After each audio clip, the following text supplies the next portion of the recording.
A reparação do dano, seja ele ou não patrimonial ou material, é um dos mais graves problemas enfrentados na prática judiciária e, infelizmente, não tem encontrado na doutrina forma adequada para a sua solução. Costuma-se falar de maneira genérica na necessidade de plena reparação, mas não se consegue chegar a um consenso acerca do que seja exatamente uma reparação plena. O nosso expositor de hoje no Academia, Dr. Fábio Jun Capucho, desenvolveu um estudo sobre essa questão. Responsabilidade objetiva e dimensionamento da indenização, recurso à equidade. Tese apresentada como requisito para obtenção do título de doutor em Direito pelo Programa de Pós-Graduação da Faculdade de Direito da Universidade de São Paulo. O estudo é de Fábio Jun Capucho. Os convidados para debater este trabalho são José Augusto Lira, professor de Direito Civil, e Leonardo Henks Thompson Flores, advogado especialista em Direito Civil. Doutor Leonardo, muito obrigado. Doutor José Augusto, também muito obrigado pela presença aqui na Academia de hoje. E, claro, ao Fábio também, nossos agradecimentos por trazer aqui seu trabalho para ser debatido. Aliás, vamos inclusive acompanhar um resumo deste estudo. O objetivo do estudo foi identificar um critério que servisse no regime da responsabilidade civil objetiva para amenizar o princípio da reparação integral, dissociando da equivalência entre dano e indenização. Neste sentido, defende-se o método em que predomina a avaliação das circunstâncias do caso concreto e que tem a equidade como fundamento dos critérios materiais a serem utilizados pelo magistrado para a fixação da indenização devida. Bem, doutor Fábio, vamos falar da metodologia utilizada neste estudo.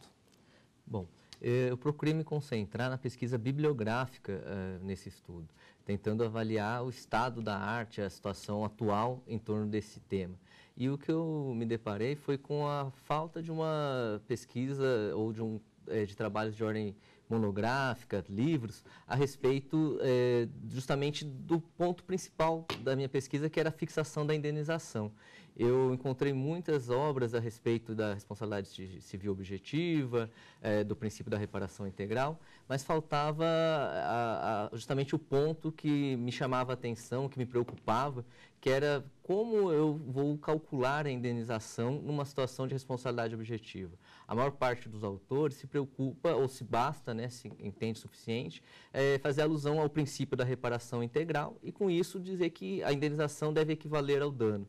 Eu entendi e defendi nesse meu trabalho que essa abordagem é uma abordagem hoje insuficiente, e que, por isso, precisaria ser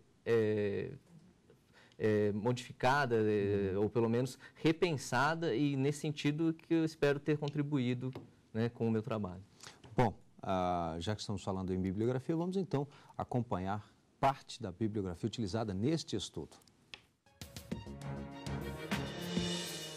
Teoria dos Direitos Fundamentais, Robert Alexi, editora Malheiros.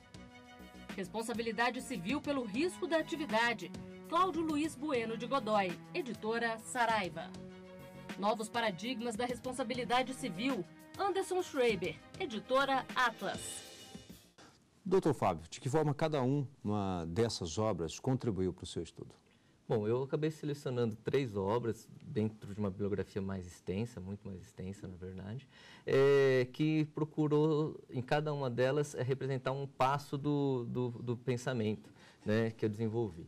A primeira delas, do Anderson Schreiber, sobre novos paradigmas da responsabilidade civil, ele trata de uma maneira até bastante crítica sobre o estado atual da responsabilidade civil, demonstrando que há uma tendência cada vez maior de ampliação das hipóteses de responsabilidade civil, e a crítica justamente está nesse sentido, tanto é que ele tem como subtítulo a ideia de erosão dos filtros de reparação, ou seja, o fato de que cada vez mais nós trabalhamos com menor rigor em torno daquilo que seriam os requisitos para a reparação civil.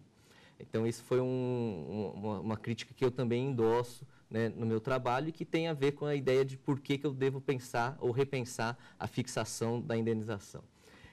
O segundo livro, do professor Cláudio Bueno de Godoy, ele foi interessante por quê? Porque ele abordou a nova regra do Código Civil, o artigo 927, parágrafo único, que trata da possibilidade de uma responsabilidade civil objetiva, sem culpa, como uma cláusula geral. Então, essa abordagem de uma cláusula geral no Código Civil me pareceu bastante interessante, porque abre espaço para um outro argumento que eu utilizei no meu trabalho, que é a ideia de um regime paritário em relação à responsabilidade objetiva, que foge um pouco da tradição desse regime. Tá certo? E o professor Cláudio demonstrou, através da sua pesquisa, que a nossa solução ela não é exatamente igual à de outros países, né? Embora exista uma influência do Código Civil italiano, do Código Civil português, a solução do Código Civil ela pode ser trabalhada de uma forma diferenciada. E, por fim, a obra do professor Roberto Alexis, ela é uma das mais importantes dentro do chamado pós-positivismo, e foi nessa linha teórica, nesse marco teórico que a tese também se encontra, né? E a gente, na elaboração do trabalho, nós procuramos também apontar outros paradigmas típicos desse modelo pós-positivista, mas principalmente dessa obra, a ideia, né, de que existe uma possibilidade de solução de conflito entre princípios e a ideia de que essa solução parte da ideia, do método da ponderação e, com isso, a possibilidade de você aplicar esse mesmo modelo, não necessariamente por conta da colisão de princípios, mas esse modelo de solução através da ponderação também para esse caso concreto que eu estou examinando, que é o da fixação da indenização. Uhum. Vamos falar do trabalho. Bom, nesse trabalho eu procurei justamente o quê? Enfrentar um problema que eu desenvolvi, que eu identifiquei, que é o fato de que, na maior parte dos casos, a doutrina e também a jurisprudência que a acompanha, ele não se preocupa em, na fixação da indenização, avaliar o caso concreto. Nós passamos a adotar o princípio da reparação integral já há muito tempo, mas na linha evolutiva que nós identificamos não só no Brasil, mas principalmente no Brasil, a partir de uma ideia de proteção da pessoa, nós temos ampliado cada vez mais a ideia de responsabilidade civil e de reparação. Então, essa questão da reparação integral, ela deixou de ser discutida, debatida. O critério é objetivo, ou seja, o dano deve ser, então, a base, a medida da indenização, e com isso não se questionava mais nada. Na verdade, no processo de evolução, de elaboração do Código Civil, houve alguma preocupação. O professor Agostinho Alvim, dentre outros, tratava dessa ideia de que, olha, existem algumas situações concretas em que há uma pequena culpa resultará num grande dano e, portanto, numa grande indenização, e que isso seria injusto. Essa, resumidamente, é a base do pensamento que está por detrás do artigo 944, parágrafo único do Código Civil, em que você tem o quê? A possibilidade de fazer essa comparação, esse cotejo, entre a culpa do agente, causador do dano, e o dano final provocado. O que acontece é que esse tipo de raciocínio sobre a possibilidade de redução da indenização, normalmente, quando é aplicado, só é aplicado nas situações de responsabilidade subjetiva. Nas hipóteses de responsabilidade objetiva, você praticamente não encontra, né, esse tipo de discussão. Ou você exclui a responsabilidade objetiva, trabalhando, por exemplo, com rompimento do nexo causal, ou a reparação ela é fixada integralmente. A meu ver, esse tipo de raciocínio não corresponde mais a uma situação devida na nossa atualidade, na modernidade. Existe uma demanda sobre o quê? Sobre a avaliação dos casos concretos. E, nesse sentido, você tratar objetivamente a reparação integral acaba, na verdade, o quê? Permitindo ignorar o caso concreto, a contribuição do agente, a contribuição da vítima para o dano, e, com isso, passa-se ao largo de algumas situações que eu identifiquei no trabalho, que, por exemplo, a responsabilidade objetiva, ela cabe também diante de atos lícitos. E não apenas de atos lícitos, diante também de atos que seriam, de certa forma, até incentivados pelo próprio direito e pela própria sociedade. Nós estamos falando das atividades empresariais, dos serviços públicos, ou seja, são atividades que podem gerar responsabilidade civil, podem gerar o dever de indenizar, mas que são, na verdade, incentivados pela sociedade porque são necessários até para o desenvolvimento dessa própria sociedade. Então, nesse sentido, eu já tinha essa percepção de que, peraí, eu preciso né, avaliar as circunstâncias concretas. Quando o Código Civil ele estabelece uma cláusula geral, me surge uma outra indagação, que é justamente o seguinte: a responsabilidade civil objetiva, na sua origem, ela surgiu de um juízo de equidade, tá certo?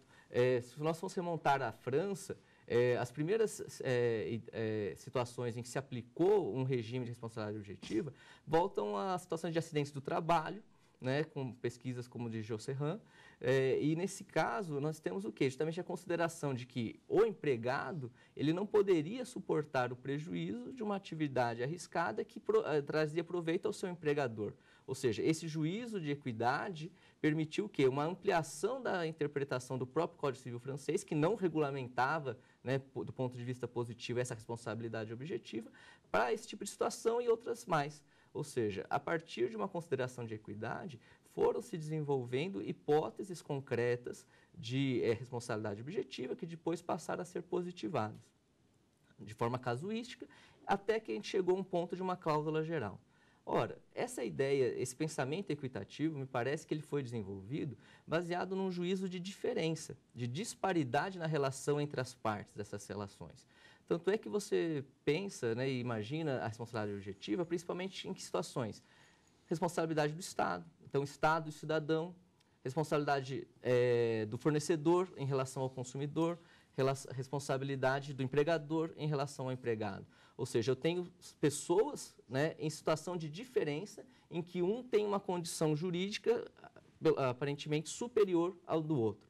Então, nesses casos, é que a equidade regulamenta a responsabilidade objetiva dessas pessoas em uma situação privilegiada, vamos dizer dessa forma. Bom, no Código Civil, nós temos o quê? Como um próprio pressuposto que as relações que se estabelecerão entre as partes são paritárias. O Código Civil, ele tem essa ideia, ele não é uma norma tutelar como o Código do Consumidor, em que parte do pressuposto de que há uma diferença entre as partes em disputa. Se eu estou pensando, então, também numa relação paritária, e que não há essa diferença a princípio, eu agrego esse argumento, né, a esses outros que eu já mencionei, ou seja, a ideia de que essas atividades são lícitas, de que essas atividades são necessárias, dentre outros argumentos, para justificar o quê? Que eu preciso analisar o caso concreto, todas as circunstâncias desse caso, para quê? Para poder avaliar qual deve ser a indenização devida. Então, eu separo dois momentos, que é o momento da identificação da responsabilidade, ou seja, nesse momento eu vou dizer, alguém deve reparar, e num segundo momento eu vou dizer o quê? Qual deve ser a medida dessa reparação. Nesse segundo momento é que eu vou trabalhar com a equidade, né, com o julgamento equitativo, para quê? Para identificar as circunstâncias concretas daquela situação de responsabilidade e, a partir daí, fazer a medida correta, né, da indenização devida. Bem, nós vamos fazer aqui um rápido intervalo e em seguida estaremos de volta com a Academia Já para debater este estudo. Até já.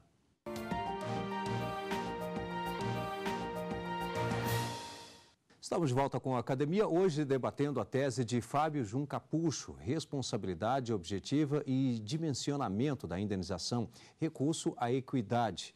A tese foi apresentada como requisito para a obtenção do título de doutor em Direito pelo programa de pós-graduação da Faculdade de Direito da Universidade de São Paulo. Mas antes de iniciarmos o nosso debate, vamos conferir as teses e dissertações que estão disponíveis no mercado editorial. Tributação na origem e destino. Autor, Valcir Gassen. Editora, Saraiva. Justiça restaurativa e paradigma punitivo, de Marcelo Gonçalves Saliba. Editora, Juruá. Princípio do livre convencimento motivado. Autora, Regina Lúcia Teixeira Mendes. Editora, Lumen Iuris.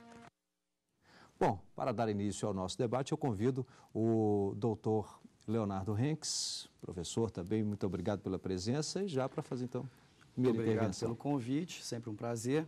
Eu gostaria de iniciar parabenizando o doutor Fábio pela belíssima obra e essencialmente pelo momento muito bom em que essa obra chega diante da realidade, né, do direito civil atual, que quem é estudioso e trabalha na área como o nosso nobre doutor sabe, vivemos um momento de pluralização dessas relações derivadas aí contratos eletrônicos, né, que eu acho que emana uma série de pensamentos novos sobre esse tema, e sem falar nas áreas em que a responsabilidade objetiva já é consolidada como exceção à regra do direito civil, como no Código de Defesa do Consumidor, no âmbito trabalhista, no âmbito de responsabilização do Estado. Então, é muito bom ter uma obra dessa qualidade, visando repensar, né, esses critérios de fixação de indenização diante de um momento tão singular como esse.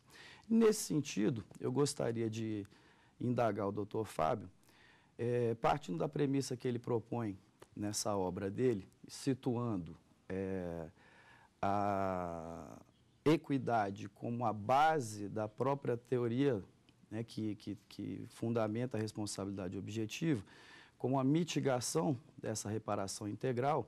Eu gostaria de que ele comentasse, sob a perspectiva da obra que ele propõe, as recentes decisões do STJ que versam sobre pedidos de indenização em âmbito material e moral, derivados dos acidentes aéreos da companhia Gol.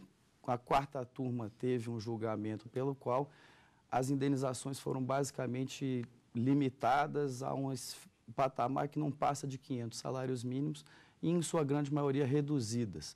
Eu gostaria de ter a contribuição do Dr. Fábio sobre que perspectiva esse estudo poderia nos ajudar a compreender melhor essa fixação e auxiliar no sentido dos casos futuros terem uma melhor abordagem, né, nisso. Obrigado, né, pelos cumprimentos. Em relação a esse tipo de situação, o que eu vejo justamente é o quê? É que a minha proposta ela é mais voltada para situações de indenização por dano material, mas ela justamente procura estabelecer um método semelhante ao que já é utilizado na indenização do dano moral. Por quê? Porque o dano moral ele já é contemplado a partir de um arbitramento, né, judicial em que o julgador procura analisar as circunstâncias do caso concreto. Nesse caso, da indenização por via aérea, nós temos o quê? Análise do caso concreto. Provavelmente eu não me detive ainda sobre o acórdão em si, mas a redução deve ter observado o quê? Também os parâmetros ordinários de fixação desse tipo de indenização pela própria Corte. Então, esse tipo de situação também eu levanto como uma resposta a certas objeções que podem surgir em relação ao método de um absoluto subjetivismo. Na verdade, o fato de eu arbitrar judicialmente a indenização, seja ela no dano material, seja ela no dano moral, ela não revela um subjetivismo absoluto. Por quê? Porque justamente nós vivemos o quê? Num conjunto sistêmico, num conjunto organizado de instâncias, inclusive, que procuram o quê? Traduzir aquilo que um determinado juiz pensou, se aquilo pode se tornar ou não uma regra, tá certo? Se ela pode ou não ser amplificada e reproduzida em outras situações semelhantes. Então, embora exista um certo subjetivismo, na verdade, eu prefiro dizer uma certa discricionariedade na avaliação do caso concreto. Essa discricionariedade ela é limitada pelo próprio controle, né, sistêmico que se promove em torno dos casos concretos. Mas esse método, então, que eu venho propondo, ele serve, sim, a esses casos de indenização. Para quê? Para avaliação do prejuízo, então, material. Nesse caso, eu vou utilizar o quê? De uma série de critérios, como a própria culpabilidade, a causalidade, a contribuição da vítima. Então, se a vítima agiu ou não agiu com culpa, se ela agiu para minorar o dano ou não, ou seja, a situação do agente, ou seja, se ele agiu ou não agiu para evitar esses riscos, ou seja, se ele vinha adotando métodos para reduzir a possibilidade de risco inerente à atividade dele, e por aí vai. Então, eu espero que essa reflexão que eu realizei, ela possa, sim, contribuir para um melhor equacionamento, né, das situações de responsabilidade objetiva, respeitando não apenas o interesse do lesado, que, lógico, é primordial, e é por isso que ele parte do dano efetivo, ou seja, da ideia de qual foi o dano concreto, para daí o quê? A partir da consideração de outros critérios, reduzir equitativamente o valor até que nós tenhamos o quê? Uma nova percepção do que é a reparação integral, não como sendo o quê? Uma equivalência absoluta entre dano e indenização, mas como uma situação em que o ordenamento considera justo, né, o valor a ser entregue ao lesado. Então, uma consideração que envolva a situação de ambas as partes, né, e uma visão um pouco mais macro, né, das situações. Porque como eu ressaltei, muitas vezes o agente agiu licitamente, uma atividade necessária, importante, e às vezes, mesmo nesse sentido, ele acaba sendo penalizado com indenizações, penalizado não assim, mas sancionado com assim, indenizações muito elevadas. Uhum. Professor José Augusto Lira. Prazer, Mark, passo meus cumprimentos e, por extensão, a todos os nossos telespectadores. Meu estimadíssimo Leonardo Henriques Thompson Flores, e de histórias aqui presentes, não só com ele, com a família. Doutor Fábio, quero lhe dizer do prazer pela leitura no trabalho e lhe digo isso, acho que pela primeira vez nesse programa, né? Não que todos os trabalhos foram maravilhosos, mas esse seu trabalho fala de uma coisa que eu imagino muito, o caminho que o senhor aponta com a figura da equidade. A mim me parece que, como o senhor bem coloca ao longo de todo o trabalho, a doutrina, e foi muito bem colocado pelo apresentador, e a própria jurisprudência, ambos ainda não se assentaram nessa situação. Então, há uma propositura no seu trabalho que merece, sinceramente, todos os meus elogios acadêmicos de alguns anos de sala de aula e de estudioso. Eu tenho uma abordagem que eu vou traçar um cenário para o senhor no tocante à equidade, no tocante ao dano material, e eu gostaria que o senhor nos brindasse, aos telespectadores da academia, com os reflexos disto nos direitos de personalidade. Código Civil, mormente, do 11 a 21. Vida privada, enfim, honra, como o senhor, evidentemente, sobejamente demonstrou o seu conhecimento. Como é que o senhor nos auxiliaria com a equidade, centrada no dano material, que é o foco do seu trabalho, e com os reflexos ao se analisar vida privada, honra, imagem, indo por esse campo? Em momento algum eu vou falar de dano moral aqui. Bom, em primeiro lugar, mais uma vez, obrigado, né, pelos cumprimentos, fico muito feliz, realmente, porque a minha contribuição esperada era justamente abrir espaço para uma reflexão sobre esse tema, né, e espero realmente que tê-lo alcançado. Bom, em relação à sua pergunta, é uma questão bastante delicada. A ideia do método que eu estou propondo, ela é justamente trabalhar como um sistema aberto, em que nós vamos ainda trabalhar e procurar identificar os critérios, né, específicos a serem utilizados. Na prática, ele deve operar de forma semelhante à própria ideia de fixação do dano moral. Mas quando a gente trabalha com os direitos da personalidade, a gente tem que ter muito mais prudência, muito mais cautela. Por quê? Porque a ideia é que justamente nós estamos trabalhando com valores, né, com direitos muito mais sensíveis. E é por isso até que eu acho importante ter utilizado da equidade, porque a equidade justamente é que permite esse julgamento mais refinado das circunstâncias concretas, tá certo? Usando da sensibilidade do próprio magistrado e que isso depois, né, vai ser revisado ainda por outros julgadores. E por isso a equidade, ela justamente ao não estabelecer previamente um padrão, uma tarifa, uma taxa, ou seja, no sentido de um valor pré-estabelecido, ela me parece ser um método mais adequado, principalmente para esse tipo de situação. Ou seja, em que eu tenho o quê? Um direito mais suscetível de violação e que é muito mais sensível, ou seja, que eu preciso realmente desse tratamento refinado. Eu até, em certo ponto da minha tese, eu faço essa comparação com relação justamente a um juízo de ponderação que eu fiz, acerca da regra do parágrafo único do artigo 944, em que eu justamente digo que, olha, há um descompasso entre a culpa e a indenização. Eu poderia adotar, talvez, outras saídas, uma indenização tarifada ou uma indenização proporcional, Nenhuma dessas outras saídas, a meu ver, traria o quê? O refinamento, o cuidado que o julgamento equitativo pode proporcionar. Por quê? Porque nesses casos, realmente, o quê? O juiz estará obrigado a analisar o caso concreto mesmo, todas as suas circunstâncias. Então, a condição da vítima do dano, a condição do autor do dano, o contexto social em que eles se encontram. Ou seja, nós vamos poder usar, através da equidade, o quê? Como eu falei, um sistema aberto, em que a cada situação nós vamos poder incrementar os aspectos, os critérios de avaliação, lógico, sempre voltado à ideia de um método que depois se torne uniforme, né, que possa ser reproduzido para situações semelhantes. Bem, doutor Fábio Jun, parabéns, muito obrigado pela presença, por trazer aqui o seu trabalho para ser debatido hoje na Academia. Também ao doutor Leonardo Henks, muito obrigado. Ao doutor José Augusto Lira, mais uma vez. Professor, muito obrigado pela presença aqui na Academia.